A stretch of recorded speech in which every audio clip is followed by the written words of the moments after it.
இந்த சைடு பார்த்தா ஒரு கருத்து கணிப்பு, இந்த சைடு பார்த்தா ஒரு கருத்து கணிப்பு, பின்னாடி சைடு பார்த்தா ஒரு கருத்து கணிப்பு.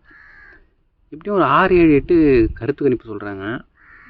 அதில் எல்லாருமே சொல்கிறாங்க என்னன்னா டிஎம்கே வர்சஸ் டிவிகே, இன்னொன்று டிஎம்கே வர்சஸ் ஏடிஎம்கே, இன்னொரு சைடு பார்த்தா டிவிகே வர்சஸ் ஏடிஎம்கே அப்படின்னு.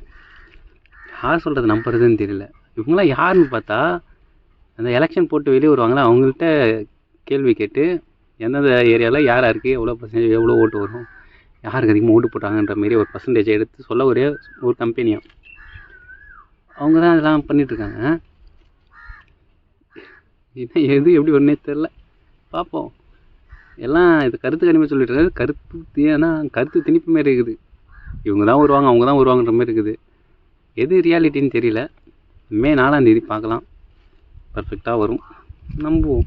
நல்ல கட்சி ஆட்சிக்கு வரும், போதையெல்லாம் மாநிலம் வரும், பெண்களுக்கு உரிய பாதுகாப்பு கிடைக்கும்னு நினைப்போம். நல்ல ஆட்சி வரட்டும், நல்லா தமிழ்நாட்டை ஆளட்டும் நல்லபடியாக. தேங்க்யூ.